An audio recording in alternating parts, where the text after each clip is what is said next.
Hello, everybody, and welcome to another Hobby Cheating Q&A live. What is this? Well, this is where we get together for about an hour, and I answer all of your hobby-related questions. Hopefully, it's catching up here in just a moment. It looks like it's taking a little while to start. There we go. At any rate, yeah, basically over here on, let's see, it'd be over this shoulder, I think. That sounds right. Here's some comments and questions and stuff like that. So you drop in whatever questions you've got, and I answer them. It's pretty much that easy. All right. So, hope everybody's, if you're here in the States where it's Thanksgiving, I hope everybody's having a wonderful holiday, a wonderful and safe holiday. If you're somewhere else in the world, well, then I hope you're having a wonderful Thursday and or Friday, depending on what day it is where you are. But today what we're going to do is we're just going to go ahead and drop in whatever questions you've got. I try to do these about once a month. I was a little remiss last month. I apologize for that. And we're going to get them all answered. So get out all your best hobby questions.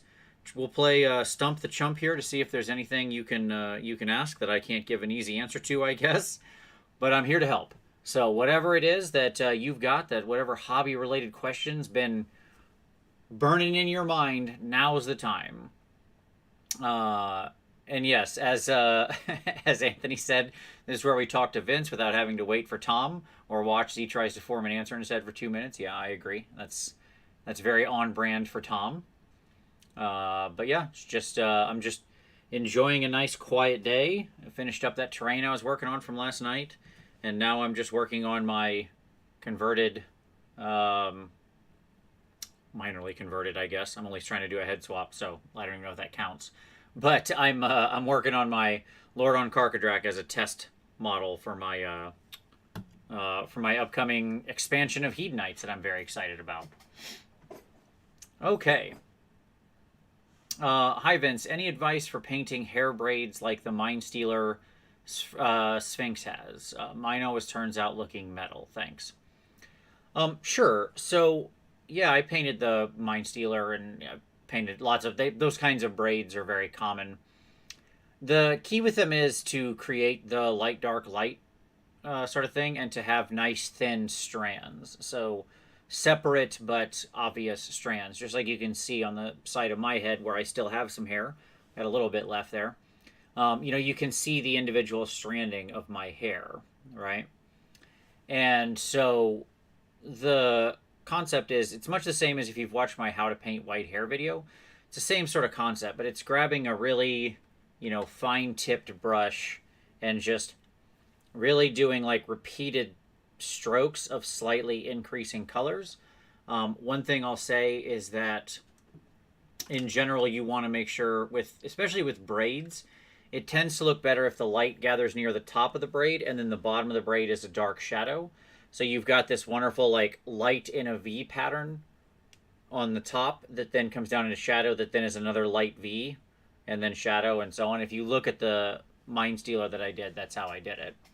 That's how I do most dwarven braids and stuff like that. It creates this very pleasing repeated contrast effect. So there you go. Let's see. SP, happy Thanksgiving from the UK. Well, thank you. Any advice on white ink? I know you always say it's great, but unsure when to use it and when to not. Yeah, I mean, I use white ink in a lot of things. When do you use it? When you need to use white is really the short answer to the question. The longer answer is when you need to use white in a very controlled fashion in a very small space. So I use it when I'm doing like very fine lines or edge highlighting or stuff like that. I'll often mix it into other colors. I don't use white very often as an actual color on a figure. That is to say, I'll usually use something else that's close to it. So I don't really tend to use white very much. For example, if you saw the bust that I finished up today from Dear Regard, that had zero white or black in it. So there was no white paint used and no black paint used in that bust. That was all just actual hues that were mixed in various ways. The closest that I used was some pale sand as my sort of high tone color. Now, that being said, when I use white ink, it's because I want to get something flowing and I want to have good control of it. It's the same reason I tend to use ink in most cases. White, I will tend to either use a heavy body acrylic if I want it to be smooth and blended, like if I'm trying to do white armor, or I want a white reflection, then it'll be the heavy body acrylic so I can feather it. If I need it to be a sharp line or something I have firm control over, then it's time for the white ink. So, hope that helps. Let's see. Hail Hydra says his merch arrived and it's awesome. Got a t-shirt for myself and one for the missus and a hoodie. That's fantastic. I'm glad to hear it. We tried to make sure that everything was like all the premium quality stuff. I didn't change the price any. I just kept the price the same and moved it up because whatever, I don't care. It's better to have good stuff out there, so I'm glad to hear that everybody's enjoying it. So yeah, the merch link's down below if anybody's interested. So sure, it's going to be there in every show from now on. All right. Rahan, hi Vince, thanks for all the tips. How will you paint turquoise power weapons on Custodes? Sure. So turquoise is a really pretty fun color to paint. My personal favorite is something like Despair Green from Scale 75 Fantasy and Games. If you go watch my How to Paint Simple Non-Metallic Weapons video, gosh, I don't know when I did it. Maybe it's in the 100 teens, probably. That sounds about right. Somewhere around there. It's whenever I was doing all my doc stuff. You'll see how I use turquoise when I do those weapons. Now, those are very simplistic. Just, one light to dark transition opposed by another. That was the whole point of the tutorial, was to be simple. But you can complex those up by just increasing the number of light reflections and, light, dark, light contrast and stuff like that. But effectively, you just pick a midtone and then blend in, something bright and something dark. And that's pretty much all it is. So if I was doing turquoise power weapons, I would probably use a little bit of Payne's Gray as my low tone and probably a little bit of like ivory or something like that as my high tone. Maybe ice yellow, that can look really good. If I wanted them to be very cold, maybe a glacier blue. And then I would get out that white ink for the edges and to draw the little lightning coming off of the power nodule on the things. So when you want to do that really fine lightning. I really want to do a video about doing the lightning on power weapons, like that little lightning effect, but I cannot figure out how to film it because you have to draw lines that are so fine they're barely perceptible with your normal eyes, let alone with the camera. And it's not a thing that I can paint while I'm sitting here like this. Like when I paint it, I have to plant my feet and lean down like that. So it's really, really hard to get on camera. I'm going to try to figure out a way, and eventually I'll figure something out. But that's the short answer of it. You really don't need much more than that if you're talking about, especially for an army. If you want to get more fancy, you can mix in some other colors, like mix in blues or yellows into the 2s and 4s, into the mid-tone transitions, into light or dark. But it's not necessary. Yeah, there you go. Okay. So, WSoren, question, when wet blending, are heavy body acrylics better than normal miniature paint with slow dry medium? I mean, it's more like just the thicker and more heavily pigmented the paint is, the better it is. So, like, it doesn't... Are heavy body acrylics better? Sure. Yeah, because you can feather them much more aggressively. You should do that with, like, a synthetic brush, because they're so thick you need something that actually isn't going to be a little floppy piece of nonsense that isn't going to move the paint. But, Chimera and Pro Acryl also do really well at it. Wet blending is just a matter of really, like, building up the sort of muscle memory with it and the speed to be able to do it before the paint dries. So, like, I don't use any retarder when I wet blend. I just work fast. But that's because I've done it enough times. Like, I know what I'm going for, and there's no question. And, like, I have my muscle memory down. So, it's really just a matter of practice with it. But, yes, in general, thicker equals better. I mean, I'll say that much. Legionnaires. I've been base coating boots, and my brushes keep splitting. One of the brushes was new, and the brushes are synthetic. What am I doing wrong? Well, did you use the brushes for wash or something like that? Are you getting paint too far down into the ferrule of the brush? Could be any of those things. brushes split, like split. I don't have brushes split anymore. Because like unless you get a bad one out of the gate, sometimes you can just get a bad brush if it's new and it splits automatically and it won't come together. That just means the brush was manufactured poorly, which that can happen. But what's happening with a brush to split is you're getting a solid chunk of paint down here in the ferrule of the brush, and that's when that solidifies and hardens. It's hardening the brushes, like the bristles are drying in place, and so it's hardening the bristles around here at the base of it, so you can wet them and pull them together. But then as it dries, it's just going to go like that and split back apart, right? So my advice is always the same. Make sure you're not getting paint down in basically from here down on your brush. You shouldn't ever have paint getting down here in your nice brushes. If you need to clean them and you want to stop that, then what you can do is go get yourself, if they're synthetic, take some acetone or some 99% isopropyl alcohol and soak them from here up in that mixture for quite a while, and then wipe them and then soak them again and wipe them. That will pretty much dissolve any paint down in there. Now be careful, acetone will also dissolve some of the glue, so you don't want to let it sit too long. You can also use the I don't have it in reach, but Winsor & Newton makes a fantastic brush restorer that will rip the paint out of the ferrule of anything. It's what I use when these are like my crappy big dry brushes, and you can see they have this dark colored paint down at the bottom because I use them for washes and sloppy paint. When that builds up too much, I just soak them in there and it all comes out, and then you get a nice, clean, fresh brush with none of that there. So that's my advice. Let's see. Okay. All right. Suspicious Pineapple. Hey, Vince, what's your favorite TMM bronze? I'm finding it hard to get a tone like out of Vallejo metal color. Well, Suspicious Pineapple, my answer is you should wait like one more week and you'll have an answer to that question. Because I may or may not be putting out a video. I'm pretty sure it's... Wait, is it next week? This week? I don't remember. I'll look real quick. Let me see when that video is scheduled for. Sometime soon. I already have a lot of videos going. Sorry, a week and a half from now. I apologize. A week and a half from now, you're going to get a special video on bronze and using Vallejo metal color to make bronze. I've finally cracked the code on that recipe, and I am very excited about it. I've used it a bunch, actually, in my figures recently. So if you've seen a bronze colored thing on my minis, like on the Giants or whatever, it is this recipe. So yeah, week and a half. Let's see. FS. Hey Vince, there's a lot of books about scale modeling and mini painting. John mentioned in Trapped Under Plastic other art books that mini painters should look to. Which books would you recommend and why? Figipedia, Color and Light, both of James Gurney's books, which is Color and Light and Imaginative Realism. Both are great.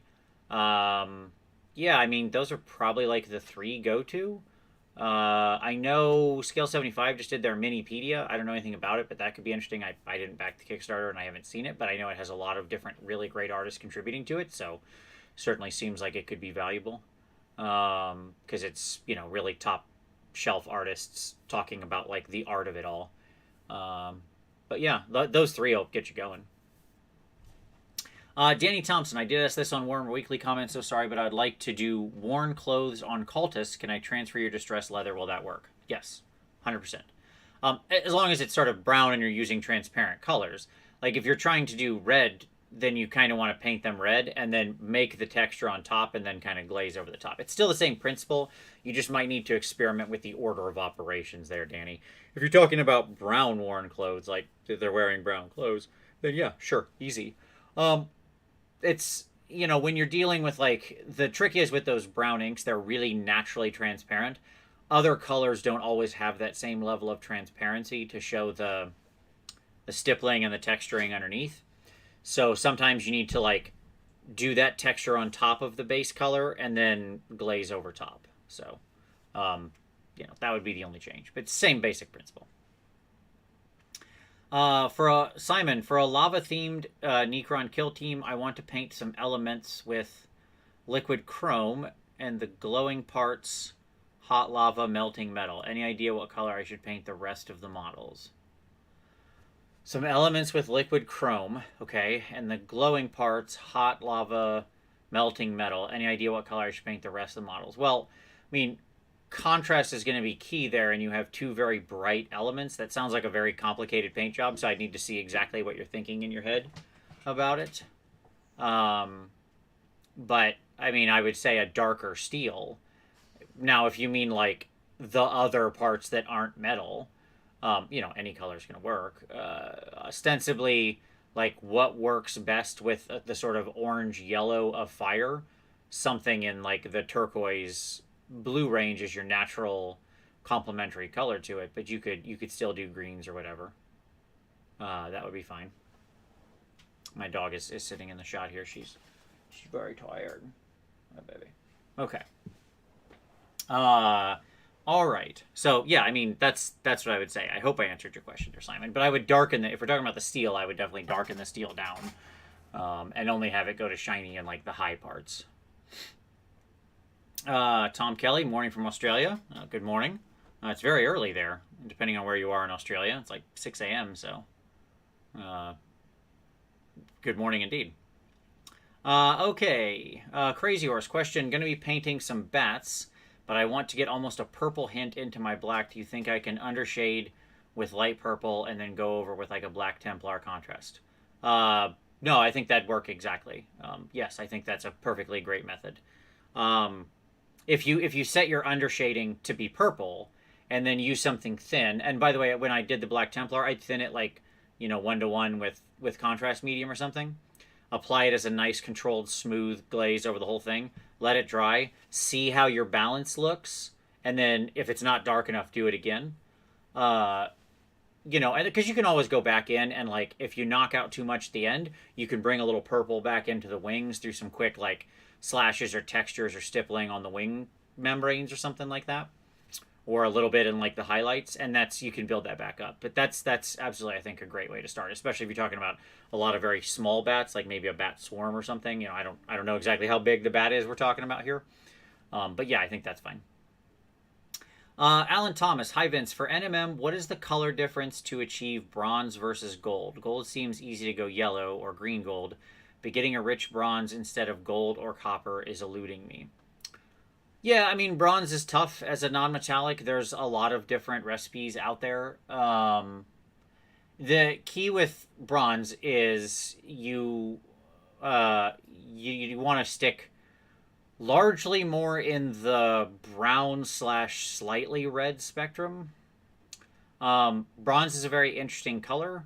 So if you stick brown and only dip into red, you'll effectively get a kind of orange, which is pretty much what bronze feels like. So things like colors like Kalahari orange or red leather from Vallejo model color, and then the various sort of mid-tone browns can be a good base for it. I know David Soper has a pretty good recipe out there. I know that Richard Gray has shared his. Both of them paint really fantastic non-metallic metal bronze. So you might want to look into both of those. But it's those kinds of colors. Effectively, you want to subtract out the yellow. You don't want much of any yellow in there, other than maybe like a slight yellow toned highlight if you're talking about the piece existing in a warm light. And then you don't want to go too red, otherwise it'll start to feel like copper. So hope that helps.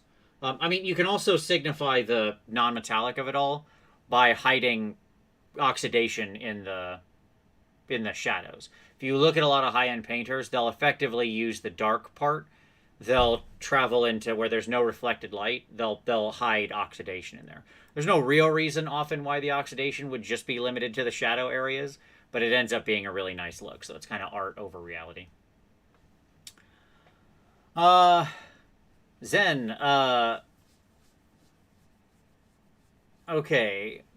Crazy Horse tells me Drusa Kraith can take an artifact and a command trait, but everyone else is telling me she can't. Can I get some clarification on this? I want to build something soon. Gosh, I'm not sure I'm the right place for those kinds of rules questions. I need to grab my Broken Realms book, but I believe it says Drusa Kraith in her battalion is treated as unique. which I would need to go read then the core rules and say that I'm pretty sure it says if something's unique, they cannot take a command trait or an artifact. I mean, again, I'm going off of memory. The right answer here is look at exactly what the battalion says, because it designates her as something, and then go look up the rules in the core rules on unique characters and see if that language matches up. If it does, then you can't. If it doesn't, then I would assume you can. I'm not sure off the top of my head. If you want to leave a comment after Zen, I'm happy to go do the research for you. And I'll go look and give you my opinion on this. Feels like something that'll probably be in the FAQ. Zumikito, I never know how to say it. It's a great channel. Zumikito makes some awesome vids, especially like very fast, excellent, efficient tutorials. So if you want to see some great stuff, check his channel out. Hi Vince, I know that you like Vallejo Air Steel for painting TMM steel. Plus black inks. What would be your current favorite brand for true metallics? It's all Vallejo metal color. It's not Vallejo Air. Let me be very clear here. It's all Vallejo metal color. It's this right here. And what do I use to do copper? I use the other kinds. And gold, it's all Vallejo metal color, including bronze, by the way, which is the recipe I'll do in about a week and a half when that video publishes. But that's the only acrylic metal paint I use. There are some non-acrylic metal paints I use, but that's the only acrylic metal paint I use. Tim, hi Vince. When buying oils for the first time, which colors are the essentials? You've mentioned using flesh instead of white for highlights. Any other curveballs aside from the CMYK colors? No, not really. Like I would recommend having a good set of flesh tones. You can certainly mix your own flesh tones. There's nothing that hard about mixing flesh tones. And it's fun to do so, but if you're not very familiar with it, I would recommend that you get a couple. The somebody actually posted me the phonetics of how to say it, and I can't do it. I'm bad at pronunciation. I'm sorry, everybody. But the Obtilung 502s make a great series of flesh tones that are worth picking up. Like there's a little flesh tone set. Beyond that, if you've got a good, yellow, red, blue, magenta, you're pretty much going to have yourself covered. Now, what are my go-to colors I use most often? I really like the shadow brown that comes in the flesh set. I use that instead of black. It's a nice dark. I'm looking up, by the way, at my oil paints. That's why I'm looking up. But there's a nice shadow brown. I use a dark color. A good burnt sienna will serve you very well. It's not the easiest color to mix. Burnt sienna is a real winner for like tan skin, leathers, just all sorts of good stuff. Burnt sienna is a very versatile paint as far as color goes.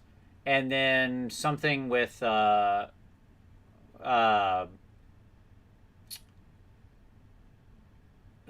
maybe like a nice purple tone, just so you can get like just so you can get a really vibrant purple. Can be a little better than mixing the pigments, because the pigments don't always mix as true colors, so it depends on what you're using. So something like a dioxazine purple or a cobalt violet or whatever's in the range you want. Yeah. Okay. Sisyphus, trying to do some non-metallic metal iron, darker and less reflective than steel. Can you offer any tips? Yeah, shorten your volumes. So, like, if you go look at Kirill Kanayev's busts, which are incredible. And, he's one of the best in the world. And if you look at his stuff, he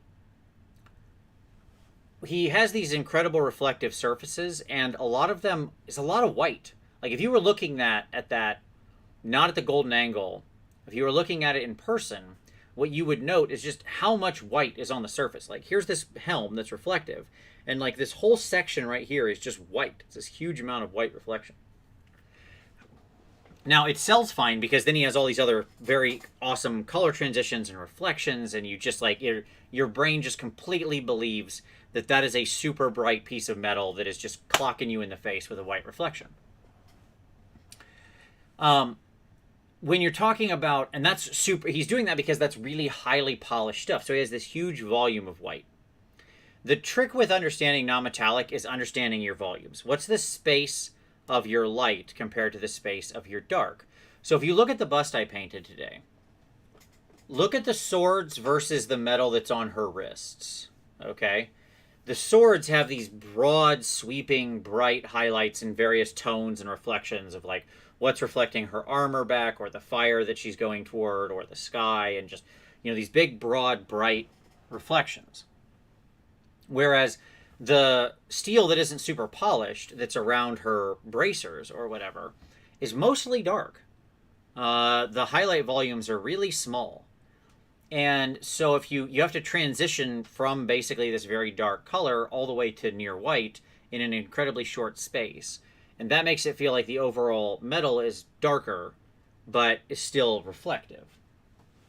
Excuse me, my dog wants under my desk. Other dog. Hello, go ahead. All right. Randall, what advice would you give for someone that hasn't painted many large minis and wants to try to tackle one? Say I paint Skeleton Warriors and I want to attempt Archon. Do it. Don't hold back. I mean, Archon's pretty much just another skeleton on top of a bigger skeleton. So it's nothing really that new. I mean, when you get to like huge demons or something that have oodles and oodles of flesh tone or flesh space, or blank negative space, then you have to think about like, how do I fill this space up? How do I transition through a bunch of colors? Stuff like that. But for the most part, painting something like Archon isn't going to be any different. My best advice is just do it. Archon is a pretty straightforward paint job. I've painted Archon the black as well as Neferata. Obviously, I've never painted Manfred because Manfred's the worst. But yeah, I mean, it really will feel just basically like the same thing, but bigger and more, so yeah, I mean, I'd say get into it. If we're talking about larger scale, there's a different set of concerns you have to have. When you're just talking about like a blown up monster, but that's still detailed enough to where he isn't just like huge amounts of just blank open space, then it's pretty much just the same thing as the smaller models. Pablo, question. I'm loving oils, but the setup and thinning takes a long time, especially since I don't usually have time for long painting sessions. Is there a wet palette equivalent for oils? Yeah, so I mean, yes, just oils, I guess, is my answer. So a lot of times what I do is I don't actually pre-thin my oils. Like I know I have a bunch of pre-thinned oils for when I want to work with them like that. But actually what I tend to do is work out of the tube as much, or if not more.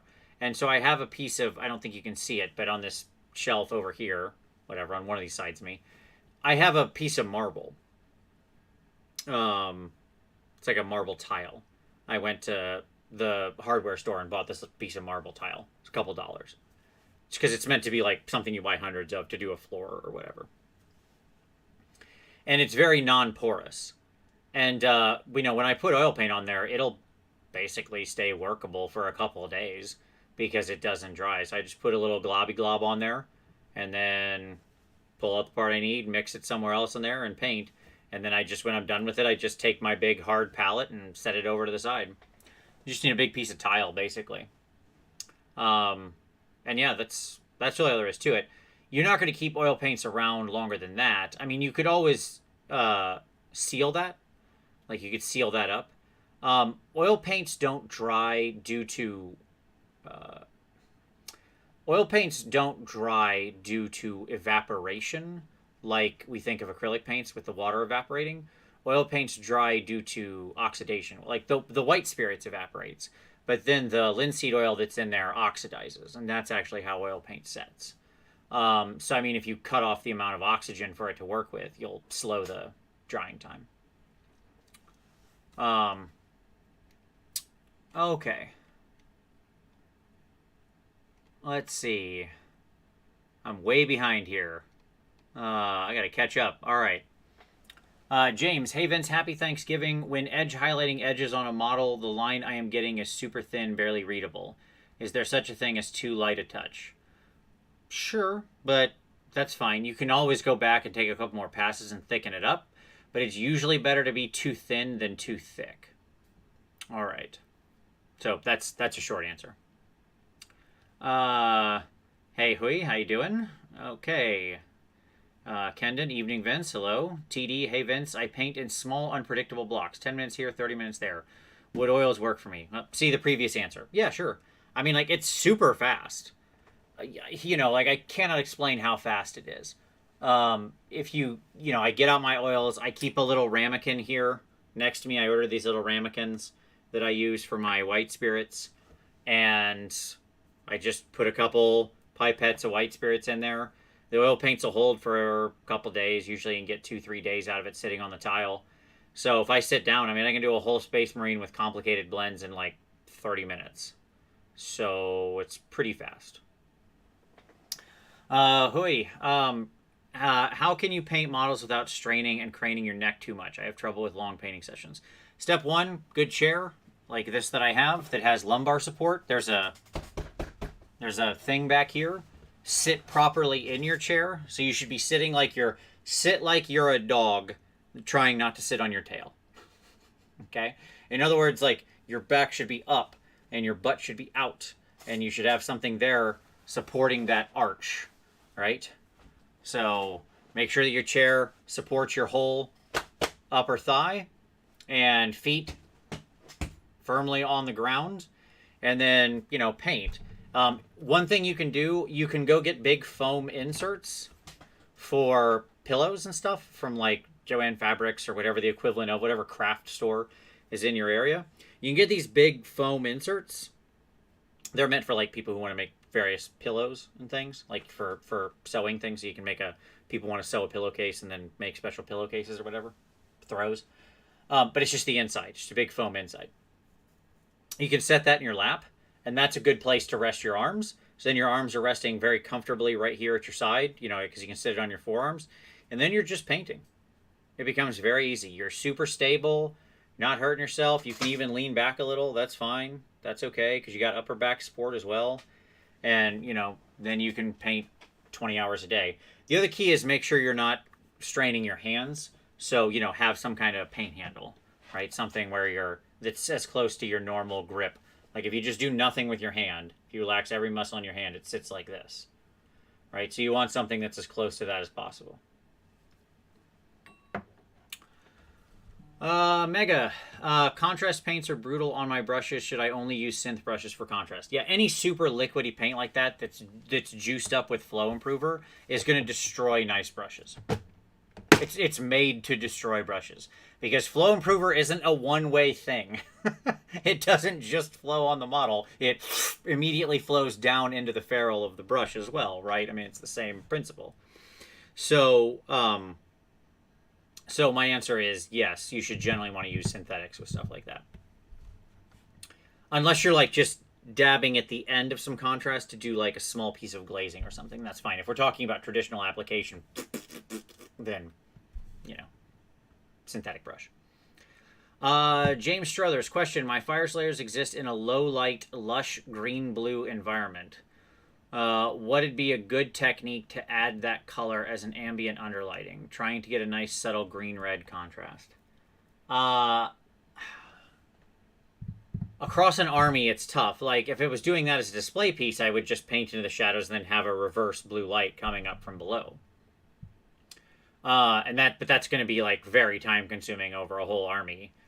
You could always, like after you're done, not with the piece, with priming, you could come back in with like a blue-green and you could anti-zenithal or nadir roll or whatever the below is, sort of pre-spray it, right? So instead of like zenithal, the opposite of that, you could come in underneath with your airbrush, do that blue-green, and then basically work top-down from the rest of it to just leave a little bit of that blue-green in the shadows, and set that as your shadow color. That might work. I'm trying to think of like what's the right mix here between doing it for a whole army and doing it, you know, for just one piece. So I hope that gives you some ideas. Scott Gibbs, any tips on motivation? Well, this is a question I get a lot. It's hard for me to answer because I'm like naturally very motivated because I'm addicted to painting. I mean, sure, there's 100 tips on motivation. I have probably 3 different videos about motivating yourself properly. So 1, go watch those. 2, keep your painting area ready. Get a wet palette, have paint on it. Have your brushes at hand. Have a cup of water ready to go. Be able to, from the moment you say, I'm going to, like, if I say to myself, I would like to paint, it is as easy as me sitting in this chair. There is a 5-second gap between me deciding I want to paint and painting. That's it. Lower the barrier of entry. 2, paint every day in some way, even if it's 10 minutes, 20 minutes, 30 minutes, an hour. Paint every day. Find time. Don't make it set alarms on your phone. Set multiple alarms on your phone. Set an alarm for 7 o'clock, then 7:10, then 7:15, then 7:20, then 7:25 that says you should be painting. Right? Paint new things, things that interest you. Find a project that's your passion. Switch scales. Pick different minis. Paint something that's not just for an army. Don't get yourself caught in okay, now I'm going to do 80 more of these guys. Brown, brown, brown, brown, brown, brown, brown. Wash, wash, wash, wash. Like, working in a factory is naturally killing to the soul. Okay? So, like, don't turn your... In our quest for an Adam Smith-like efficiency, we sacrificed our souls. Yes, it's true. It's more efficient if one person just makes the head of the pin. Unfortunately, it is also soul-killing. So, break up your work. Don't just work in a factory line process. That's a lot of stuff that I would say. There you go. How's all those work? Okay. Let's see.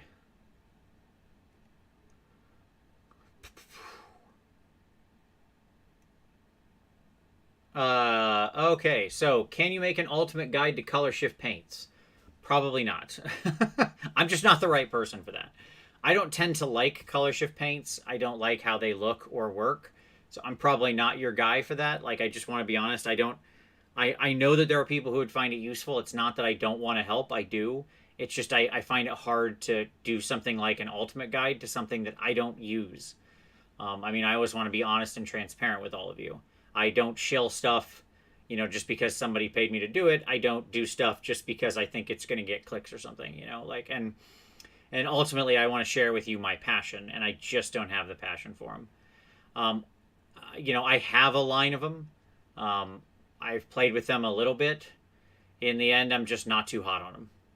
That's kind of where I fall. So I'm sorry. I know that's not the best answer. But my happy answer is that there are probably lots of other people out there who will do it, and I'll leave it to them. Any tips on using Pro Acryl transparent colors? I find them achieving the glaze tough. So, yeah, I mean, for me, I use them with just a little bit of flow improver, and they're perfect. I just literally glaze them right over the top. I use them a lot like the War Colors glaze, where I'll also use just a tiny amount of flow improver with it. And I love them. I think they're fantastic colors. I use them through the airbrush a lot, actually. So, there you go. Everybody's saying more Aspen. Well, she went and laid down. I don't know where she went. Oh, she's behind me now. Oh, bye-bye. I'll bring the dogs up at the end. Okay. Question. The best artists seem to be able to get a real deep glow to skin tones, even at 32 millimeters, such as Calvo and Cowl. Is there a particular trick? Yeah, I mean, yes, it is running the full gamut of contrast, right? They're using a full and rich selection of colors. Their 4s and 5s, their shadows and midtones are usually rich and infused with hue. Purples, magentas, things like that. And then they have a yellow in the near upper tone, and then going to near white at the highest tone. And then that smooths out. And when you do that, it gives skin that lustrous, luminous quality, right? On my skin right now, this is very blue because I'm above this light. And you've got a lot of reds. You've got hot lights that I'm reflecting from my lights above me on my shiny, shiny forehead, right? So you need to run that whole gamut. My answer is also that stuff takes a lot of time. So if you're talking about a single figure, then it's fine. That's exactly what I do. You'll see a lot of the same stuff going on in skin tones that I paint when I'm doing a single figure. If I'm doing like an army, I don't know that I would run that same gamut all the way up as high or focus as much on it. So, but yeah, it's literally just a matter of running the full race of both hue and value. Okay, that's what's creating that quality. It's just that contrast of both, not just light, also hue. Alan, how would you paint realistic display quality dwarvish beards? Or since you hate dwarves, who would you recommend for that? No, I mean, same thing I said earlier about braids. You generally want to get the light toward the top of the sections and then draw down to shadow. If you go look at the Go Trek that I did, you'll see exactly it's the only dwarf I've ever painted in my life. But I've painted plenty of other minis with beards. Um, you'll see exactly the same principle. It's the same principle as the hair on your head, right? You want to establish these lustrous areas of shine, have it run into nice deep shadow, thin individual stretches. That's always the key. You're working with a sharp brush and you're just doing lots and lots of little strokes. Just all of your lights, all of your shadows are done by tiny strokes. You're not using the side of the brush. You're not putting on flat colors other than maybe a base coat. Everything is built with small scratches, small hashes. That is no more mysterious or magical than that. That's literally all there is to it. And then building up the right light, dark, light, dark, light, dark. Okay. Crazy Horse question: when will the Vince Snuggling Dogs 2021 calendar be up for order? I'll work on it. I'm sure if I just put my dogs onto some shirts and stuff, it'd sell well much better than anything else because they are the cutest dogs in the world. Let's see. Charles, hi Vince. I sent you a tweet that may change your mind on Bugmanson. Okay, I'll check it out. Hi Vince. What are your thoughts on Mission Models paint? They're fine. I've used some of them. They're fine. I don't have anything more to say than that. They had no properties that distinguished them, nor that hobbled them. They were completely acceptable acrylic paints. There you go. I like their transparent dust color as an interesting paint to work over concrete and old buildings outside because it is very transparent. Just adds a nice hue to like old weathered concrete. How about that? Okay. Charles, do you know any good pearlescent paints? Want it for 40k Eldar characters? No, because I'm not sure you could really capture that in a paint. Pearl is one of the hardest effects to paint. It's way up there. Like, it's those kinds of high gloss, multi-hued things. So, oil spills and dragonfly wings and pearls and obsidian all fall into the category of just don't do it. Okay? Like, just don't.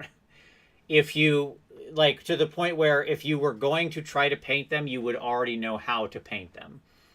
Now, that all being said, which sounds like a real jerk answer, but that being said, if you want to shortcut it and you're okay with it not looking exactly like a real pearl, yes, I'll give you two options. So, Pearl X, which is a pigment powder, you can order a pearlescent white. And if you mix that in with some medium and paint it on there, you'll get a somewhat pearl-like effect. Okay?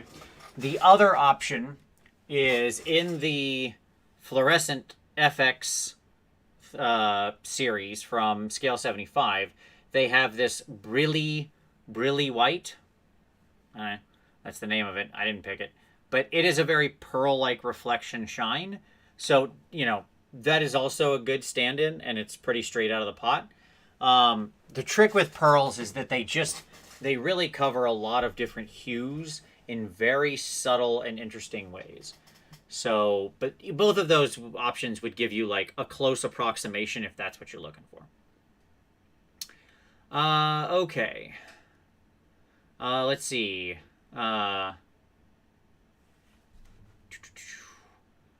Joe, hi Vince. Any tips on painting very bright, vibrant colors, particularly colors like pink and light blue?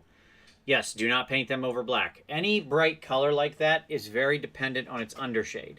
So lay down a bright white or near white first over the area you're trying to paint it on, and then paint that color on. You will be amazed how much more brighter it is. You can't build up those colors in a traditional layer method. They will never get as bright because what's under them is influencing the color heavily. If you just turn them white, they'll pop like the sun. Let's see. Matt, hi Vince. Would you have any recommendations for taking a Necron scheme built around Vallejo metal color steel and silver and making it look extremely cold. Uh, sure. From an undershade, go in with some nice blue ink and just uh, kind of spray them. Maybe even like a Guilliman blue glaze would be the right stuff. This stuff from underneath could look really nice. Um, yeah, that would make them look cold. I mean, if you introduce blue, human brains say cold pretty fast. So yeah, that could just like I was talking about earlier, like an anti-zenithal, right? So you'd have your standard thing of steel going up to silver at a zenithal way, and then from the underside, you come in with that blue. Austin, do you have any tips for competitions? I'm planning to go to my first one next year and want to start preparing early. Sure. Lower your expectations, but paint like you want to win. Put as much time as you can into it. And pick a piece that you're very passionate about. Make sure you do something that you find interesting, because if you find it interesting, then the judges have a better chance of finding it interesting. Understand, if you can, if it's your first competition ever, you're probably not going to be able to know this, but understand the biases of the competition. Every competition has biases. I know a lot of people who don't compete a lot really hate that idea. They're like, that's not fair. Sure, okay. Well, it is what it is. You know, life isn't fair. Every competition has a bias, and understanding it will help you if your goal is to place in that competition. And so, understand the nature of the competition and what those biases are. Sometimes that's the thing you have to learn over time. And yeah, I mean, like, do your absolute best. Make sure you leave. If you here's my best piece of advice when doing competition painting. You know how sometimes you paint and you'll be working on it and your brain will go, does that look right? And then you have this monologue with yourself internally where you're like, well, it's probably okay. I mean, I think it looks okay. Does that look okay? I guess. I mean, it probably looks fine. It doesn't. It doesn't. It never does. Listen to your brain. If it's telling you something is wrong, something is wrong. Don't argue yourself out of fixing things. Okay? That's the number one thing I see people do. I do it. I have to stop myself from doing it all the same as any other person. When you listen to that subconscious mind that's going like, hey, that's not working. Fix that. Don't let your conscious mind overwhelm it. So there you go. Okay. Let's see. Tomas, what Age of Sigmar army would you find most interesting and fun from the painting and collecting point of view? Oh gosh, I mean, there's lots. Ironjawz is one of the most fun armies I've ever collected, painted. It's elite. You can take a lot of time, but you still have a lot of figs, cool different surfaces, skins and armor, big cool centerpiece monster. Ironjawz is a great army for that. Ogres can be the same way. I mean, I like a good elite army like that. Stormcast, if you're into that, like especially Sacrosanct Chamber or something like that, can really kick butt. It's just a really, really big army, but you don't need to collect the whole dumb thing. But obviously, like, you can do really amazing stuff with Stormcast. Probably, like, I mean, it depends on what your hobby goal is. Daughters of Cain are absolutely gorgeous. Like, if you want to show off your ability with skin and make something that's really eye-catching in that way, there's your go-to right there. So it just kind of depends on what you're after, but all of those, I mean, most AOS armies have some way that they can be a great hobby project. It just depends on what your hobby goals are. Like, if you love weathering and rust effects and slimy, goopy, bloody pus, then, okay, go get some Nurgle, right? If you want, to show off pristine colors and scale and your ability to work with, lots of flowing cloth, then, go get yourself some Lumineth or something, right? So it kind of depends on, like, what your taste is in the hobby. Let's see. Emily, happy holiday, Vince. Well, hi, Emily. Happy holidays to you. How to prevent going crazy town when gap filling. Working on a Sylvaneth from Lune Curse, and I feel like it takes 1,000 years. Well, Emily. The key to that is our old friend, Sprue Goo. Sprue goo is the key. I barely gap fill anything anymore because I paint with plastic. That's what sprue goo is. It's just painting with plastic. This guy here, when I put him together, he had a nice little gap running down because this fig is assembled weirdly where this top piece slots into this, which is open into this side. And there's a little crack there. And I noticed it and I was like, huh, that's annoying. And then I dipped into my sprue goo and I ran it right along there. And now that's not a gap anymore and it's done. And there are 0 gaps on this model. When I did the giants, I attach my figs with sprue goo. I don't just use this to gap fill. I use this to attach models. Because when this dries, it dries as plastic. And so, like, I just put a glop on both sides, squish it together. That was probably a very loud clap. I apologize. Squish it together. It squishes out the middle. I just take my finger, wipe it along carefully. Done. If a little bit of gap still remains, you just do a nice, simple layer right over the top. Easy peasy, lemon squeezy. All right, Red Wizard. What's your process for selecting a basing scheme for a project?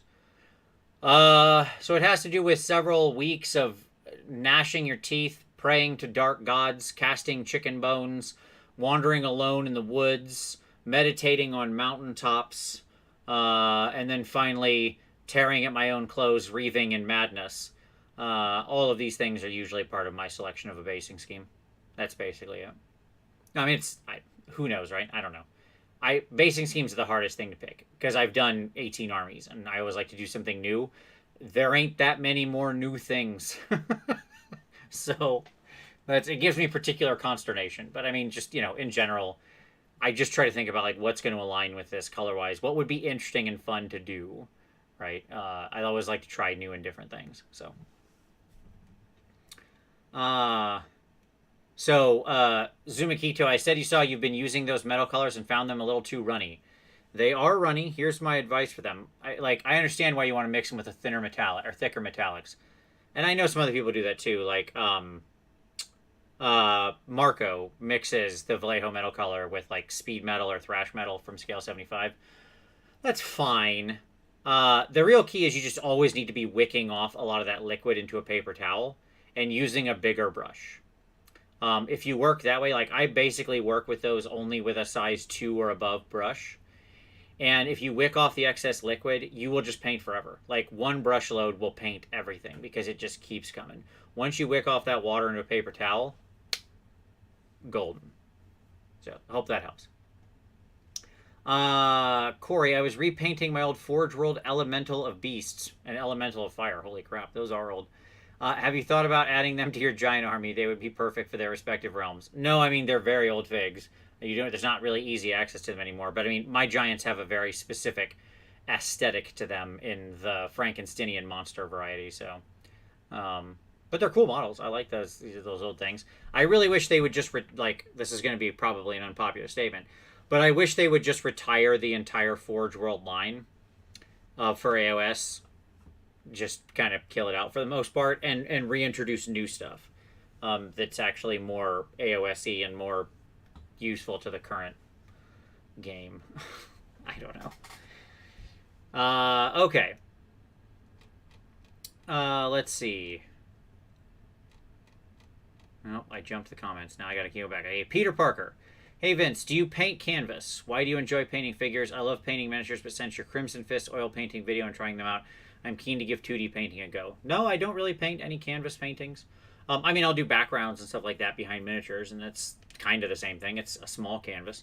Why do I like painting miniatures? I don't know. I just do. I like being able to use this thing in a game. Something about painting a miniature and creating something that's 3D and you can create a world, an environment, and narrative for is just really cool to me. It's more appealing to me than a blank canvas because every miniature is always a collaboration.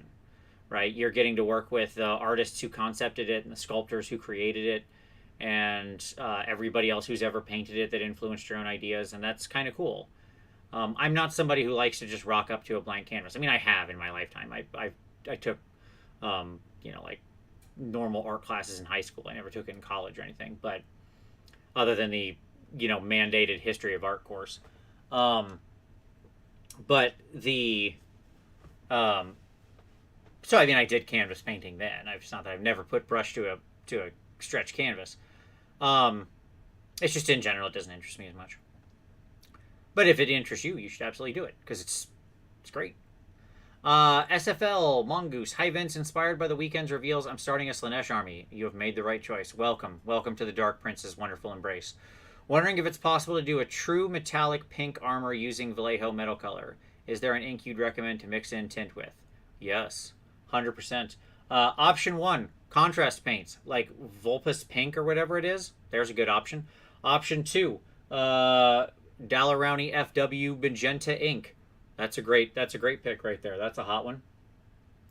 Yeah, either of those would do you just fine. And you could get some sweet pink over the top. So there you go. John Ashley Smith. I used to paint metal all the time in 2D with watercolor, but never considered painting my miniatures that way. There you go. And happy Thanksgiving to my American cousins. Well, thank you very much. Travis, I want to have the sea, like the ocean, be very present in the theme for the bases for my pirate army, but I'm having trouble thinking of a better basing for the army instead of just wood planks from the ship. Yeah, I mean, it depends on what you want. Like, you can have, certainly you can do the wood planky thing. That's fine. You can also have some people on rocks, or, you know, the bigger the base, the more room you have to play with. You could have, people on rocks with crashing waves beside them. Like, I've done the rocks and wave thing before on bases. That's fun and easy. It's a bit strange that everybody's standing on their own rock, but it's okay. So that's kind of my thought there. Yeah. Give me just a moment. My wife just called. I am answering her back.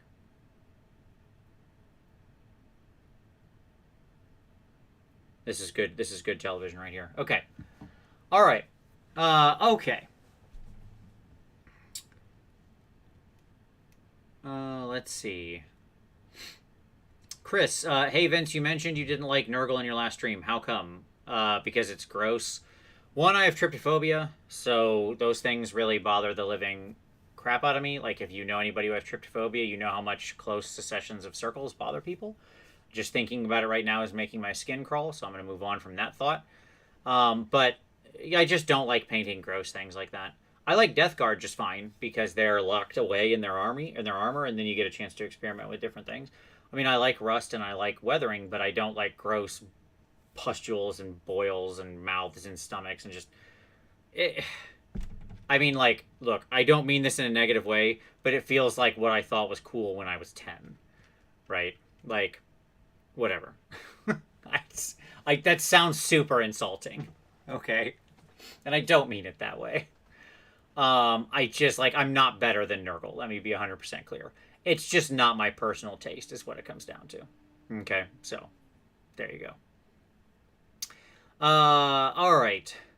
Hey, Vince, I got Vallejo to take my input in making more metal colors in a reply to a recent tweet. Just wanted to let you know. Berserk, if you get them to come out with a standardized copper or anything like that, metal color with their new formulation, I want you to know that you're doing God's work, and I bless you for it.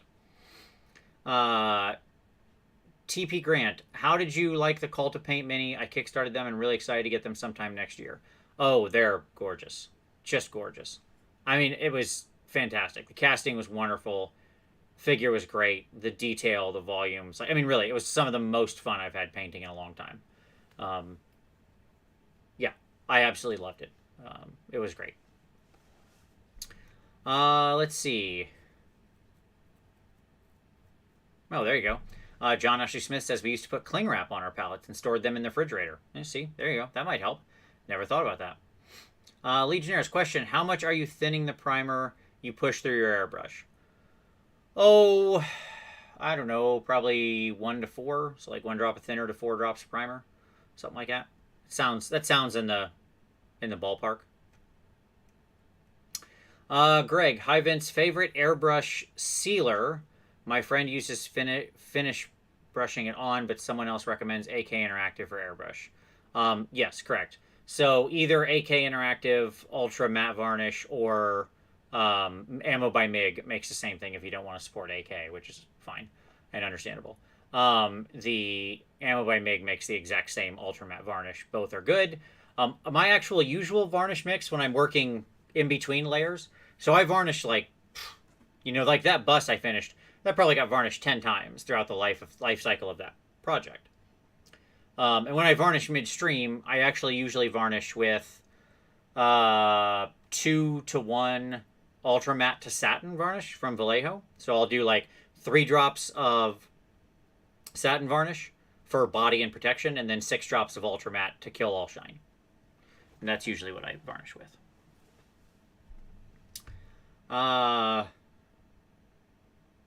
Okay. So let's see. Question on airbrush compressor. What decibel level is acceptable? I don't know that I could answer that, but if you can get what I would recommend is probably just like a master cheap airbrush compressor with a tank. If you've got a tank, it's not going to run that often, and it won't be that loud.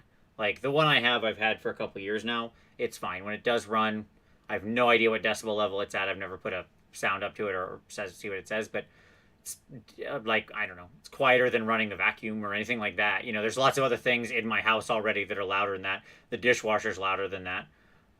So whatever, I don't know what decibel level that stuff's at, but there you go. Grafsol. Hello, Vince. Greetings from Germany. I'm trying to paint Adeptus Titanicus Reavers and Warhounds actually in a Legio Infernus pattern. Do you have any advice to paint good flames? Yeah, sure. Paint them in white first. So create your flame pattern, what you want to be that in white. Especially if that pattern's like flames over black, if memory serves. So like create that area in white. Then do a little glaze in yellow. Then orange toward the upper parts, and then deep red brown toward the tip.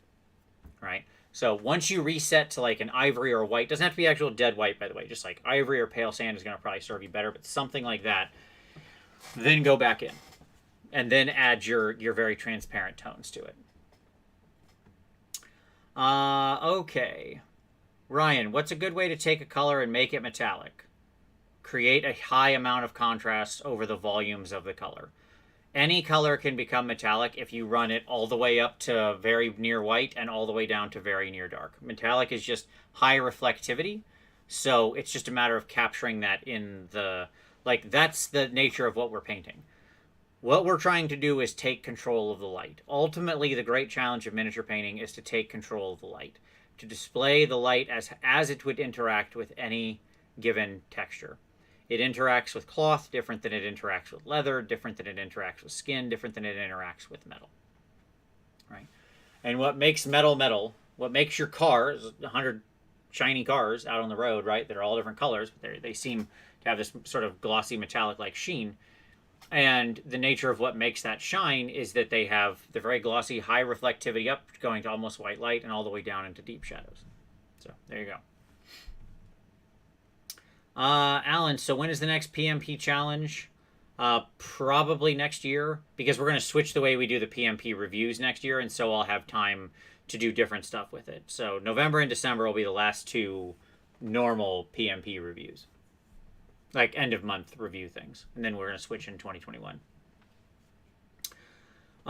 Damien, I want to ask about baking paper for a wet palette. I know waxed paper can't be used for this purpose, but I can't find any without silicone coating.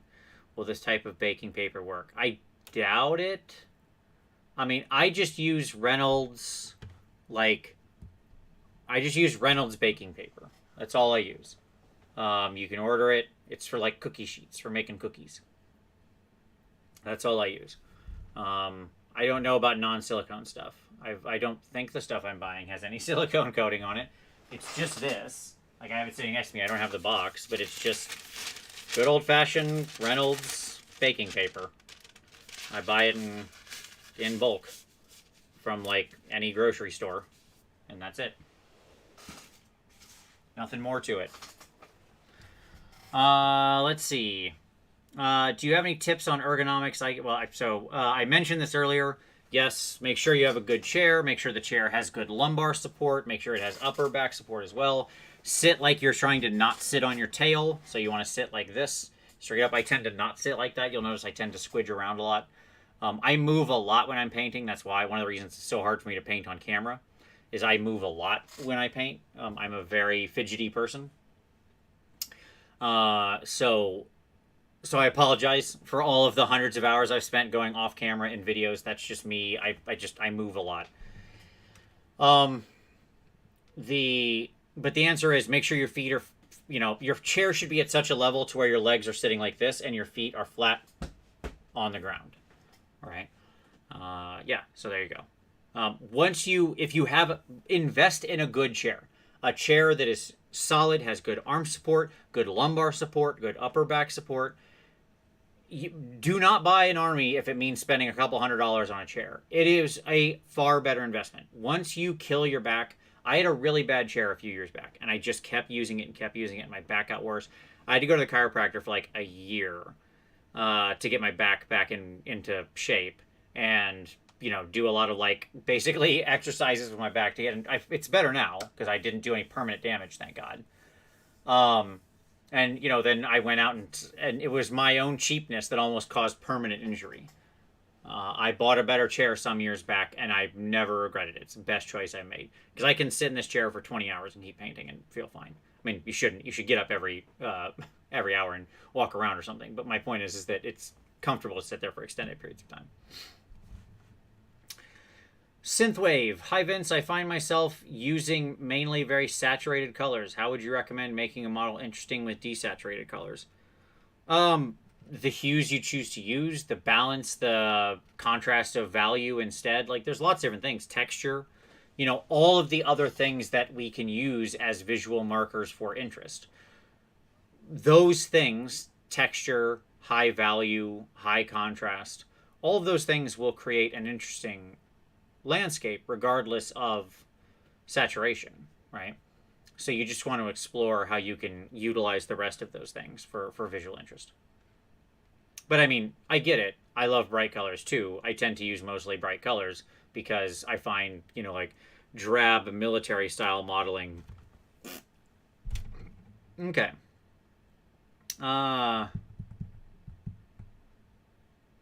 Okay. Yes, baking paper is also called parchment paper, depending on what part of the world you're in. But yes, it's just regular old parchment paper. Also another good way to put it. Dan says, I'm new to airbrushing, and when I press down for just air, I still get a little paint coming through. What am I doing wrong? Well, either the airbrush itself is bad, which is possible, or just your needle isn't seated correctly. Like, you have something that's preventing the needle from seating correctly, because when you just push down for air, you should not be getting paint. That means the seal around the end of your needle isn't tight. So somewhere in there, the paint is still able to leak out. And that usually means the needle isn't as far forward as it could be, which means you have like a slight blockage in the tip where it feels like you're seating it all the way in there, but you're not. When I say tip, I mean this tiny copper piece that's at the very front. If you get a little blockage in there, it can prevent the tip from seating properly or push it off to the side and allow a tiny little gap. Like if there is even a little micron of a gap, paint's going to get through. So try cleaning the copper tip all the way out with a needle tool. There's a special little needle tool you get, and clean it out and make sure the actual needle is pushed all the way forward and locked in. You should just be able to get just air then. Drew Moss, any recommendations for keeping your workspace organized while you're working on a project? I ended up collecting a lot of clutter while I work.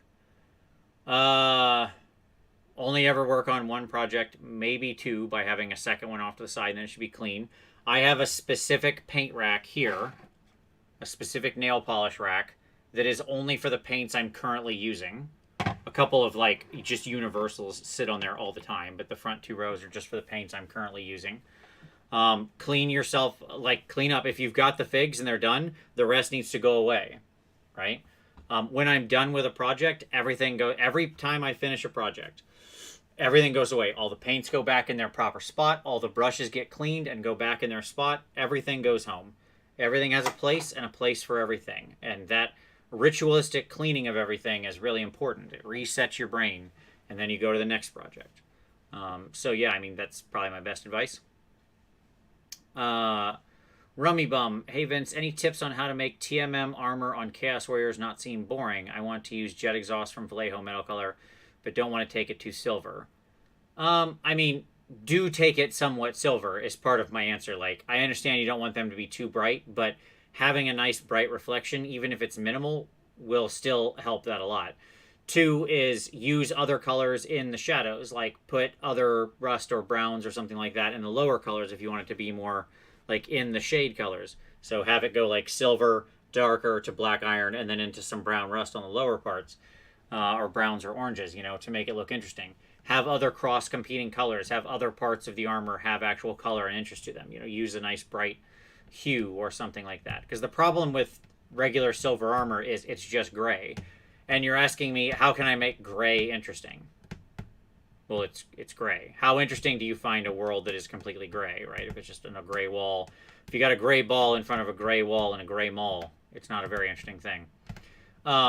So the other answer is you can try mixing in just a little bit of slight color to it, right? So do the same spread you're talking about, but then also mix in like maybe a super light glaze of red. Just whew, one quick pass, right? So that it seems like they've got a little bit of like a weird red metallic sheen to them or something like that. The infusion of a little bit of hue can often go a long way toward visual interest. Let's see. Yep, okay. So Rob R. talking about that scale 75 Brilly White that I mentioned. Yep. There you go. Okay. Yep, just people answering about parchment paper and baking paper. Anthony is purposely trying to kill me with how would you go about painting fly wings. I already said earlier I wouldn't. So there you go. Nice try. Question, why don't you paint more Middle-earth minis? I don't like them. They're a smaller scale than I enjoy. I don't really like true 28 mil. Feels too small. I like bigger scales. I mean, I'm an old man. My eyes are, I wear glasses, obviously. I love Lord of the Rings. I've logged, in my lifetime, hundreds and hundreds and hundreds of hours into Lord of the Rings online and ran around that world and loved it. And I've, read all the books multiple times, but the figs just don't grab me. In the end, I don't like painting stuff that's just like stock fantasy stuff.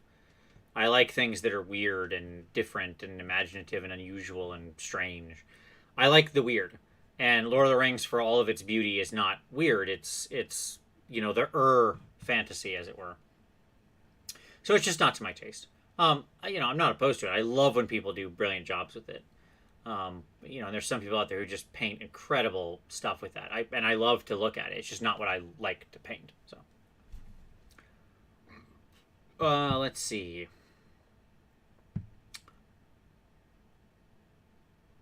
Stuart says, thinking of picking up the Ogre Battle Force to make an all Ogre and Imperial Guard army. Any ideas, inspirations? Well, first of all, that sounds amazing. Secondly, I would get some bit slots from the real Ogren, so you can give them like the Ogren shields and mix in a little bit of the Ogren armor. Maybe mix in some, maybe grab like some Ambot bit slots or something like that. So you can mix in like some cybernetic type pieces as well. Replace some of their hands with cyber stuff. That'll make them feel really sci-fi. Put some tubes on them and stuff. It's always a good time for tubes. And then, as far as basing goes, just good old ruined industrial waste is always great for Ogren. But that sounds like a super cool idea. I was always more of a Ratling man than an Ogren man, but, as you will. Okay. Oh boy. Where am I at?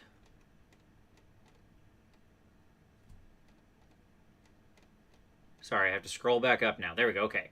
Question, other than Vallejo metal color, what acrylic metallics are the most worthwhile in your experience? None is the short answer to that question. 0 other acrylic metal paints are good. Now, if you force me to answer that question, the only other acceptable acrylic metal paints are Scale 75's Steel set. Designed by Banshee and a good set. So that's like your thrash metal and your speed metal and all that kind of stuff. I find them okay. And the visible pigment isn't like so grotesque. So yes, those are good. They're like a B plus. They're just not an A plus. Okay. Hi Vince, does the amount of contrast you lay onto the model change with scale? In what ways would you approach a large-scale bust differently from a 28mm figure? I mean, the answer is no, because you always want to have light to dark. It's about the texture, the surface, and what you're trying to capture. When you go up in scale, what you really have the option to introduce in much bigger ways is the contrast of hue. You can introduce a lot more tones and tonal changes into the skin. You can capture a lot more unique transitions of like all the reds and blues and yellows that are on my face right now. You can bring those to life in a lot bigger ways. So it's not as much that you do less contrast; it's that you might alter your contrast. I've heard some people say when you go up in scale, you need less contrast. I don't buy that for a minute. Things get more complicated when they're in larger scales. If you don't want them to look flat, you just need to introduce other types of contrast of lighting. You need to be like setting the tone of your lighting appropriately. You need to be capturing the small hues and the small elements and the little changes in light that happen across a figure that you can really ignore on a 28mm miniature that you can't ignore on a 54 or 75 or a bust or something. So there you go. Okay. Good recommendations for pigment powders from someone who has never used them before. Secret Weapon pigment powders. Great colors. Use them all the time. Ancient Earth, Violet, Yellow Earth. They got a bunch of good stuff. Obtolong makes some nice ones as well. Like those. Those are really cool. But yeah, either one of those would do you well. I have a ton of pigments. I love pigments. So I've got just every hue of the rainbow in pigments. I use them all the time. They're fun. Cole, painting my first fig entirely in oils. How long should I leave one layer to dry before coming in to apply a second layer? I generally leave a full day. That's my thing. It also depends on how thick you apply it. I also rarely paint a fig completely in oils. I usually use acrylics for like small details and finish work and line work and stuff like that. It's just easier. Again, like it's about right tool for the right job. Acrylics are bad at blending. We've all had to like trick ourselves into doing some complicated acrobatics to get this paint that's meant to dry in seconds to blend smoothly, when that's not what it was meant for. It was meant for ease of application and durability and quick drying. Oils are made for blending and smoothness, right? So like when you have fine, but acrylics have great control. Oils are harder to control because they're naturally much thicker. So again, right tool, right job. When I see a screw in the wall, I don't get out a hammer. But when I see a nail, I don't get out a screwdriver, right? Find the right tool for the right job. Let's see. Cass, Vince, would you ever give us a glimpse of a game with your giants? Sure. Next time I have them on the table, I'll take some pictures and tweet them out or something. John Ryan Phillip, does Sigvald look like He-Man to anyone, or is it just me? His face isn't as square. He-Man had a very square, hard jaw. Like Sigvald has a much more angular, soft face. That's what I think. Personal opinion. Any advice for adding grime, dirt, or other weathering to metals that isn't rust? Sure. Like things like pigments we just talked about are great. Just having some gloopy mud built up around stuff can be great. Having streaks run down things, can be great. You can use oils or acrylics or anything for those. Those don't necessarily have to be rust. That can just be dirt, right? Like your car can get streaky. It's not rusting. It's just dirt collected and then water ran down and the water evaporated and left the stain of dust and dirt, right? Emily, after a quick moment of experimentation led me to another question. What do you use to apply sprue glue? My trash synthetic just melted. Yes, it will do that. I use the brush that's actually in here to apply it. If you like, I order the thing, I put the sprue directly in, and I use the brush that comes with it. If you don't have that, if you're not working directly out of this bottle, if you've mixed it in a different bottle, that's fine. You can just use an old discarded sable brush, like something natural hair, because it won't melt. Let's see. How would you go about adding enough contrast to really heavily weathered miniatures? Usually contrast of hue as much as contrast of value, right? So rust is a fascinating thing. Like it has all sorts of different colors with it, and you can play around with yellow rusts, red rusts, orange rusts, patinas of oxidation, and bright blue greens and turquoises and stuff like that. you can still create light and shadow and variation in hue even on things that are highly weathered. So, yeah. All right, last 10 minutes here. So we're going to go into lightning round mode. I'm going to try to answer things quickly. Steven, Vince, what project are you most excited about working on right now? Oh, the upcoming Mortal Slaanesh, absolutely. Whenever those, I can't get those in my hands fast enough. Let's see. Thomas, hey, I've only bought Citadel paint my whole hobby life. That's fine. But I want to step up my game. I bought a wet palette, but I don't know what is a good brush set or paint starter set. Thank you very much. Yeah, sure. Great question, Thomas. I mean, if I were just starting out and you're just branching out from Citadel, the answer is go get yourself a good Vallejo starter set. Easy peasy. It's got a their Vallejo starter set's like I think $60 or something US. Got a nice range of colors in it. They're very comfortable paints to work with. Work right on a wet palette. Nothing tricky, nothing complicated. Great first step. Brush wise, get yourself a nice Raphael 8404 size 1 or size 2, or a Winsor Newton Series 7 size 1 or size 2. Do not use it for everything, but do not be afraid of it either. I see people say, like, I'm too afraid to use my nice brush. Okay, look, do you know how many nice brushes I've ruined over the years? I mean, this is just one of 10 extra brush things I have. Many of these are Series 7 brushes. There's one, there's one, there's one, there's one. These are all Series 7 brushes that I've ruined over the years. It happens. Entropy is a thing. Do not fear it. That doesn't mean you have to waste it, though. Take proper care of your brush and it will last. Eventually it will lose its tip. But, like, get yourself one or two of each of those nicely. And then, use, like, just synthetic brushes or stuff like that for most of your base coating work and washes and things like that. And then use the sable brush for your detail. And you'll have a nice set and you're good to go.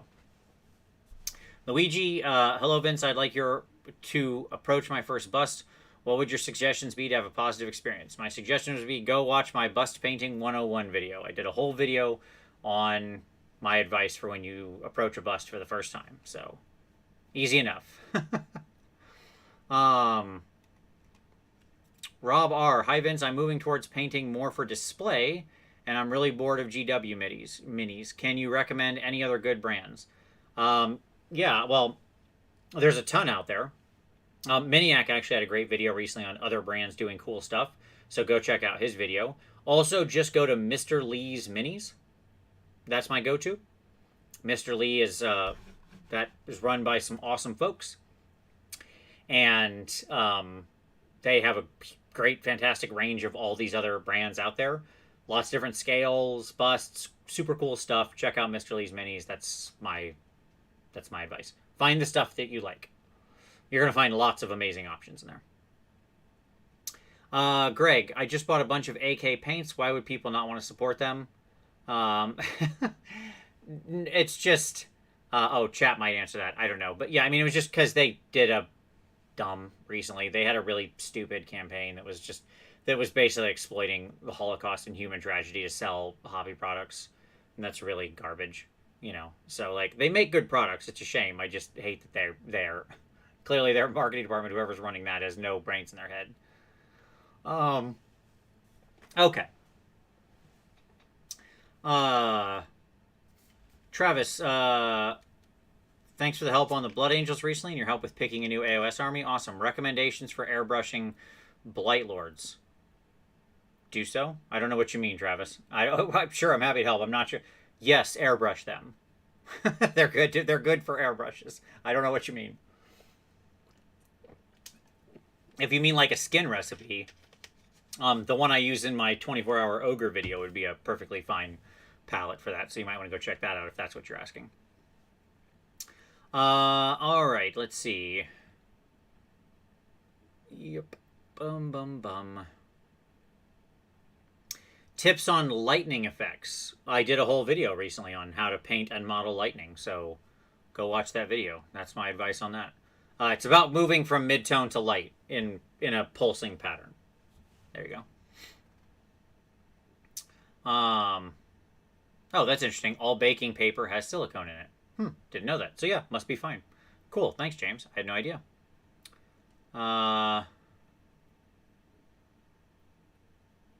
Yeah, I hope you do get a good chair for Christmas, John Athley Smith. It's not It's not like, I know we joke about like, sitting in an uncomfortable chair. It's really not worth it. If you screw up your back, you will never recover from that. That will be chronic pain for your whole life. It will impact your ability in every way, shape, and form. I watched my father have chronic back pain, and he can barely walk. And he's not old. He's not old. He hasn't been able. He's barely been able to walk for 15 years because he screwed up his back and didn't take good care of it. It's not a joke. It will dominate your entire life if you screw it up. It's worth finding the money. Do not rely on youth and your sense of immortality to protect you forever, because once you lose it, then that's it, and there will be no going back. I was very lucky that I did not permanently damage anything, no nerves or anything like that. So there you go. What shelves do you recommend for your miniatures? Thinking about picking up some display shelves to finally store my painted armies. These that are behind me is what I recommend. These are from IKEA. I do not remember what they're called. I know they're about 200 US each. Both of these are actually named the same. The shorter ones and the taller ones are both named the same. But if you look on their like office cabinet and shelving, you'll find them that look like this. There's also a much larger bookcase I have over here that you can find. So like there's also larger ones, like various versions of the Billy bookcase or whatever, I think, that can also work. And those are real. There's like, I have another cabinet that's never on camera, but it's over here, and it's like 72 inches by 5 feet or something like that, and 18 inches or 15 inches deep. Yeah, something like that. Like that's where I keep a lot of stuff too. Okay. What lights do you recommend to add to your painting desk? Well, I have a lot of different lights. I have lights that are behind me off camera. This is the normal light I use. This is an architect's drafting light, and you can set the K of the light, so I keep that. It's on a little thing that I can then rotate out, so I don't have it blocking me in front of the screen. But that creates a lot of light. But yes, definitely have some good light. I like those. Just a good drafting light, like an architect would use, will work for you. Let's see. Yep, there you go. Absolutely. Michael Hansen, I couldn't agree with you more on the back stuff. Pedro, I'm starting a Beast of Chaos army and wanted to ask how to make their skin and hair fur look natural as if they are actually organic. I mean, it's a big, complicated question. I've got some flesh videos where I use Beast of Chaos way back in the early part. If you go watch either of the flesh videos for like how to paint speed paint flesh, it's in the 30s. I think I did them back to back, a fast skin and a detailed skin. Both of those will lead you the right way. Like I think I used some reavers in one of those. That would work fine. I mean, the key with the fur is the same thing I've been saying about hair. It's those hashy lines. That's all it is. That's how you get that naturalistic effect. I did a how to paint fur video. That's that. Do that. Go back and look at my how to paint fur video. The most recent one, like how to paint fur on a non-textured surface or something like that. Andy Wardle also recently did one for the Dear Guard Kickstarter with the big wolf. It's same technique. Okay. What chair are you using? It's this. What is this thing? Max? Something like that. It's that. I think if you search for that, I don't know. And I found it a long time ago. But if you look for these various like high-end gaming chairs that have like the extra lumbar support and the top support as well, that's what you need to do. You don't need my exact one. But yeah, that. Medmirror, thanks for all you do. Payne's Gray has been a massive upgrade. Tutorial or style doing Harlequin style army you might recommend? Oh, someone who's done like the diamond pattern and stuff like that? Oh gosh. I'm trying to think of who did a good diamond pattern tutorial. I think Victor Case did one back in the day. He's the only person I can think of that I saw somebody do the diamond pattern thing. I mean, I'm sure it's around there, but he's the only one I can think of that I remember doing one. Sanchin, just want to say hi to your dogs and thank you for all the videos. Well, good. I'm glad they helped. Let's see. Oh my gosh, I'm so far behind. Okay. Lightning round. We're sticking to it, Vince. Stop answering questions so detailedly. Any suggestions for keeping brushes used for metallics somewhat pointy? I mean, they're going to die. Metallics shred brushes. It's just what they do. There's not much else you can do about it. It sounds like you're already cleaning them. Buy packs of cheap synthetics. That's the answer. Right? So that way when you use them and you get, 5, 6 uses out of them and you toss them in the garbage, who cared? You got a pack of 10 for $5. It's 50 cents a brush. Big deal. All right. Hey, Vince, happy Thanksgiving. What can I do to make my pink horrors look better? Mine just look like monotonish magenta. Use other colors underneath. Like after you're done with the magenta, come back from underneath with purple. That's a good way to add some additional pop and transition to it.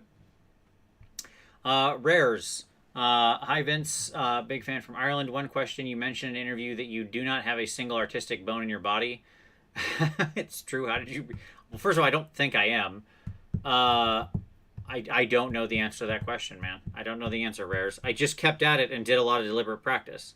I had a friend tell me recently that you're a project manager who decided to act like an artist. And I think that's very true. Like, that's more what my brain is. I'm a much more technical, sort of logical person. Like I joke about my heart of ice all the time. But, yeah, I think I just tried to approach it in a sort of scientific way and say, here's what I need to work on, and then work on it and fail and work on it and fail and work on it and get a little better and a little better, and lots of deliberate practice and willingness to fail and experimentation. I think that's really what it is. I still think I definitely don't count myself in that cadre of painters. All I do all day is look on the internet at people who I think are amazing, and everybody's art impresses me every day. I don't count myself in that tier or whatever. So that's fine. Okay. What's a good way to get some practice before starting painting an expensive GW army? Here's my best answer. Don't. Paint the army. Just do it. Just paint it. Okay? You cannot ruin it with paint. Just paint it. You will learn more by painting something you care about and painting that army and failing at stuff and refining it and understanding than you ever will. I've painted 20 full armies in my lifetime, probably. Something like that.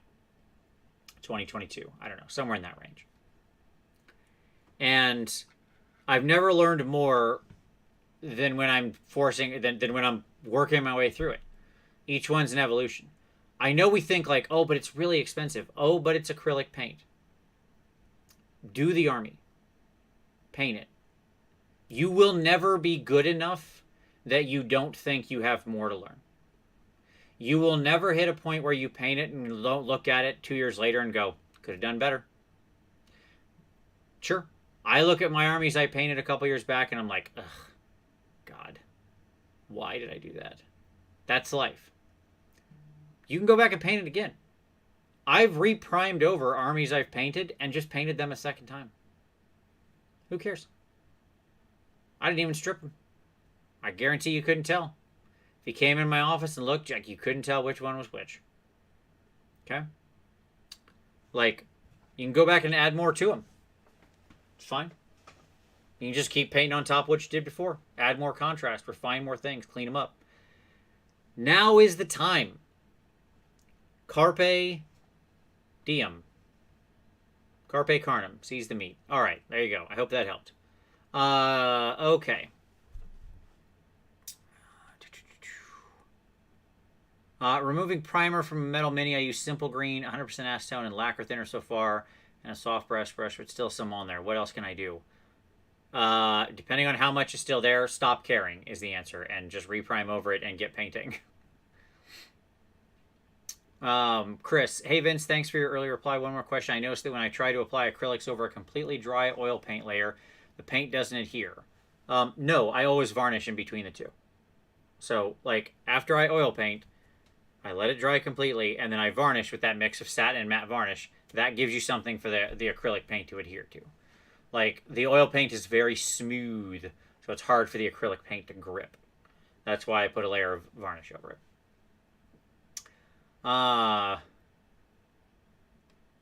Yep, LA's totally awesome. Is a good stripper. Well, thank you, TP. I'm always happy to help. Is canned compressed air good enough for airbrushing? I've seen some of those little things. I don't know. I've never used it. I couldn't answer that question. I've always used a compressor. They're not that big. They're not that loud. It seems way easier and less costly than buying a bunch of canned air. So I don't know. Like in the long run, it just feels like that is a way more expensive proposition. But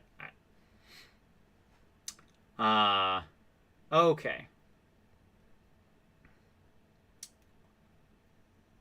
All right. Oh yes, that is one of my cup of old brushes. There are 5 cups of brushes sitting around me here, as well as a whole drawer, as well as multiple stacks. I don't even know how many paintbrushes I have. A lot. For no reason. Let's see. What's in the water bottle? In this? Is that what you're asking? What I'm drinking? Good old-fashioned San Pellegrino. Sparkling natural mineral water. Made by my people. It's delicious. It's crisp. Bog, will you ever do an updated contrast paint guide? Loved your first one, but I've seen a lot of cool things people have done since. Maybe it'd be more like an other tricks you can do with contrast paints. I mean, I use them a lot, so I don't know. Okay, very good. Let's see. Do you ever feel intimidated to paint a fig? No. No. I never feel intimidated. It's so tiny. I could super beat it up. Look at this guy. Look at this guy. I could beat the heck out of this dude. I don't care if that axe is real. He's so small. How is he going to intimidate me? I'm not scared of this thing. He's like the size of a mouse. I will punch this dude right in the face. Okay? I will punch every little fig I own. They can't take me. Joking aside, no. I mean, the answer is, do you mean like you feel like you're going to fail? Because that's what you're afraid of. What you're actually saying is I am afraid I'm going to fail. Right? Okay. So what happens then? You paint it and you fail. All right. So what? What's the absolute worst case scenario here? You learn something, you strip it, you paint it again, or you just paint over it. Who cares? No, you wasted nothing. You gained everything in what you learned. You fought through new textures. You had learning experiences. Failure is the best way to learn. Never be intimidated by a figure. Now, that being said, you can be intimidated by certain things you might try on the fig. Like, oh, I want to do a moonlit OSL glow here with glowing green crystals, but also a cracking inner lava, and I want to have the base painted in all obsidian with spiked through pearls. Stop. Wheel all of that back, right? So techniques can push you out of your comfort zone, and that's fine. You shouldn't, like, if you have no idea how to approach technique, then you shouldn't just like woohoo and cannonball into it, right? But the fig itself is just a thing. It's just cloth and metal and flesh and textures. It's nothing you haven't painted before. It might be bigger, might be more complicated, but you can do it. Break it down, right? It's just belts and armor and flesh and steel. It's nothing more, nothing less, and you can do it. Okay. Zrita's, hey Vince, I should buy a cheap airbrush dedicated to varnishes, or should I be brave enough to varnish with my hard-earned Steenbeck? Yeah, I mean, so 2 thoughts on that. One, I do have a specific airbrush I use for varnishing. It's the same one I use for like priming and base coating, so I don't put varnish through my really nice airbrushes. That being said, it's not like you can't just kill that out as long as if you rinse your airbrush with isopropyl alcohol directly after you varnish, you'll melt any acrylic varnish right out from inside of it. But I do like having a cheap airbrush specifically for varnishing. So, yeah, that's what they're called. Zplet said the shelves look like they are Fabricor. That's the one. That's what they are. There you go. Thank you, Zplet. That's an IKEA master right there. James, if you are a large and or tall person, they do make chairs that will fit you like the one Vince has. It's more expensive, but so worth it. Yep, I agree. Let's see. Cujo did a good series on Harlequins. Oh, there you go. Yep, check that out then. Yes.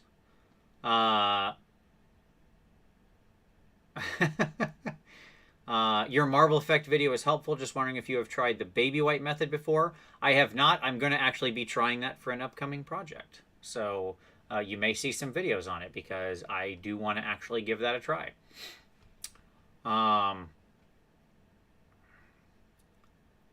This product is not sponsored. This video is not sponsored, and other water brands are available. Yes, indeed. Okay, John Ashley Smith. I used a spare tire adapter when I started airbrushing. You need to really work if you wanted to airbrush pump. Nice, yeah. Oh, do you consume media when you are hobbying? Yes, all the time. I cannot hobby in silence. Usually your podcasts or YouTube videos. I'm grateful to everybody who makes content. I watch everybody's videos. Everybody's painting videos. They're fantastic because it's just stuff I have on in the background that I'm listening to and always trying to learn. How would you paint spats? I am painting a fairly big model who has spats. I don't really know how to go about it. The model is 1/6 scale. Oh gosh. I don't know. I have no idea on that one. Look at that. Took till the end. Let's take a look here. Spats. I'm gonna Google these. I mean, I guess if we're talking about like your traditional ones with like the little classic piece of white stuff, white cloth that would sit over the top of the black shoes, I mean, I would say I would paint them just with like a nice soft cold white color, like and then do some very gentle gray glaze shadows into them. They don't seem that large, so yeah, I mean, probably I would move them into the cold white and use a nice soft blue gray as my shadow colors. That's what I think I would do. Okay. All right. Yes, John Ashley Smith says a master has failed more times than a beginner has tried. Yes, absolutely. I absolutely agree with that. People think that when you get good at stuff, you stop failing. No, you fail all the time. You just generally have an idea of how to recover from your failure. How would you approach a freehand flame apart from the default tricks of bright colors at the bottom? So I kind of talked about that earlier. But yes, I would, it's a swoopy pattern up toward a point. It's just swoopy patterns with white, and then you just glaze in those colors. Like literally you just lay swoopy patterns one over the top of each other. Swoopy line, swoopy line. You need to think of it like an out and an in and an up. And an in and an out and an in and an out. You're just doing swoopy lines. Swoopy lines. Swoopy lines. That's all it is. Just a swoopy line. Vince, are you as tall as Sam and Uncle Adam? I think Uncle Adam and I are the same height. Sam is taller than me. Sam's quite tall. But I think Uncle Adam and I are about the same height. There you go. So that's a fun question. All right, last question. John J. What is an above average method at doing black Deathwatch armor? Well, that's an easy answer. I happen to have 2 different videos I've done recently on painting black. One with oils, one with acrylics. My answer would be go watch either of those. That there are actually 2 methods in the acrylic video, and all of them will give you really nice results for something like Deathwatch. So go check those 2 vids out, and I'm sure amongst those 3 techniques you'll be able to find something that will give you what you're looking for. I am taller than 5'9" by a fair amount, I suppose. I'm not that short. That's what everybody says when they meet me, that I'm taller than they think, because I'm always sitting low in a chair. Like, oftentimes when I'm doing the show, I sit like this, which is just not great, but I'm a sloucher. Anyways, so there you go. Thank you, everybody. Fantastic questions today. So I very much appreciate all of it. I hope you did too. Like I said, if you're here in the States, happy Thanksgiving. If you're other places in the world, happy Thursday. I hope everybody has a safe and wonderful holiday if you're celebrating, or if not, I hope you have a safe and wonderful whatever day of the week it is. And I hope you've had a great year so far, and I hope it rounds out being even better despite all of the challenges we've had this year. As I said on my previous Wednesday show, I am very grateful for all of you, for this hobby, and for this entire community. The miniature painting community is one of the most positive, wonderful, engaging places. I love to be part of it. I'm proud to be part of it. I'm proud to call all of you friends. So thank you so much. Give this a like. Subscribe, obviously, if you haven't already. We'll be back next month. Next month being another holiday month. I should have plenty of time to do another Q&A. So certainly hope to then. But as always, I very much appreciate you watching this one. We'll see you next time.